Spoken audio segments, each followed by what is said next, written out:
एक नाविक के घर बेटा होता है, चेहरे पर तेज, आंखों में चमक, हृदय में पढ़ने की प्रबल इच्छा पर गरीबी आड़े आ जाती है।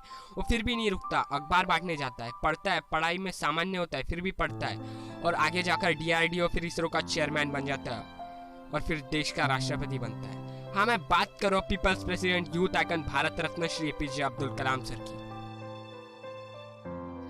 जैसा आपने वीडियो के थंबनेल में देखा, मैं वीडियो के अंत में आपको ज़रूर बताऊंगा कि कुंवारे होते हुए भी कलाम सर की शादी किससे हुई। कलाम सर का जन्म धनुषकोडी, रामेश्वरम, तमिलनाडु में हुआ।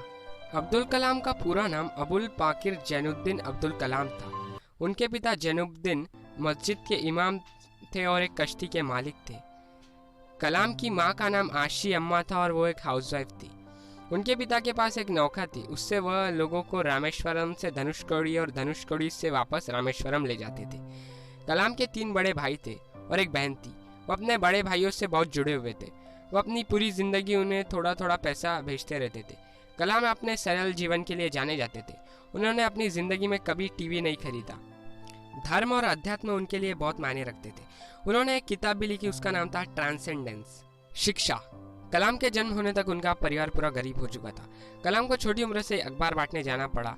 वह स्कूल गए तो उनके एवरेज मार्क्स आते थे, लेकिन टीचर्स द्वारा उनको गजब और मेहनती छात्र बोला जाता था और उनमें हमेशा आगे बढ़ने की इच्छा थी। वह हमेशा गणित पर घंटों तक काम करते थे। शॉर्ट्स हायर सेकेंडरी स्कूल में उनकी पढ़ाई होने के बाद वह तिरुचिरापल्ली चले गए। वहाँ उन्होंने सेंट जोसेफ कॉलेज में दाखिला लिया और वह 1954 में फिजिक्स के ग्रेजुएट बने। 1955 में वो मद्रास चले गए और aerospace engineering Madras institute of technology से उन्होंने पोस्ट ग्रेजुएशन कंप्लीट किया। जब कलाम सर अपने प्रोजेक्ट पर काम कर रहे थे तब उनके कॉलेज के प्रोफेसर ने उनकी प्रोग्रेस को देखकर उनसे बहुत प्रभावित हुए और उन्होंने कलाम सर को बुलाया और कहा कि अगर तुमने 3 दिन के अंदर अपना प्रोजेक्ट कंप्लीट नहीं किया तो तुम्हारी स्कॉलरशिप खत्म कर दी जाएगी। कलाम सर बहुत डर गए और उन्होंने 3 दिन के अंदर अपना प्रोजेक्ट कंप्लीट कर दिया। कलाम सर को एयरफोर्स ज्वाइन करना था, उनकी बहुत इच्छा थी। वह एक पोजीशन से रह गए। वह 9वें स्थान पर आए थे, लेकिन वहाँ 8 ही वैकेंसीज थी। अगर वो एयरफोर्स को ज्वाइन कर लेते तो आज हमारा देश स्पेस और डिफेंस सेक्टर में बहुत पीछे होता। Career: Madras institute of technology से 1960 में पढ़ाई खत्म करने के बाद एरोनॉटिकल डेवलपमेंट एस्टेब्लिशमेंट के साथ जुड़े गए। वहाँ पर उन्होंने एक साइंटिस्ट की तरह जुड़े। उन्होंने अपना करियर एक छोटे से क्राफ्ट को डिज़ाइन कर चालू किया।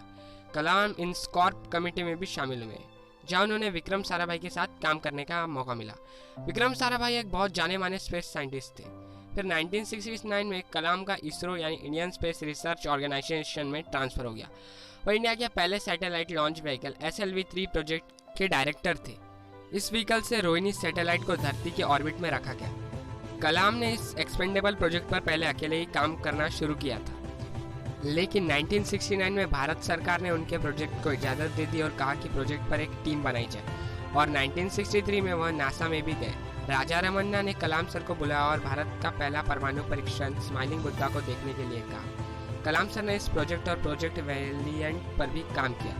इन प्रोजेक्ट ने उन्हें डिस्ट्रिक्ट मिसाइल बनाया और यूनियन कैबिनेट ने कलाम के प्रोजेक्ट को अनुमति नहीं दी थी, लेकिन फिर भी प्रधानमंत्री इंदिरा गांधी ने गुप्त रूप से उन्हें धन मुहैया कराया ताकि उनका एरोस्पेस प्रोजेक्ट पूरे हो सके।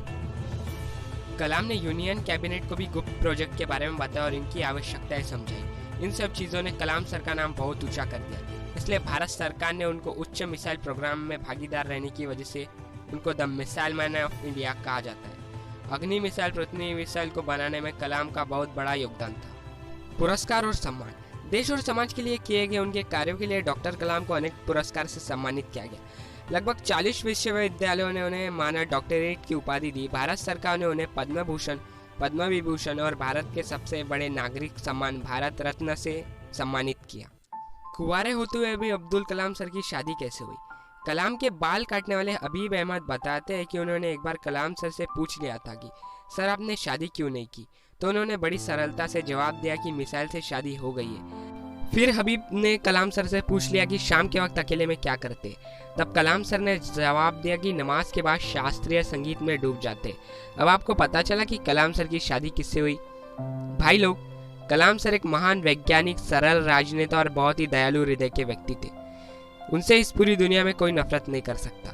भारत का हर बच्चा एपीजे अब्दुल कलाम बनने का सपना देखता है। दोस्तों, कलाम सर पे बना यह वीडियो आपको अच्छा लगा तो इस वीडियो को लाइक कीजिए, मेरे चैनल को सब्सक्राइब कीजिए और कमेंट में बताइए वीडियो कैसा लगा। देखने के लिए शुक्रिया।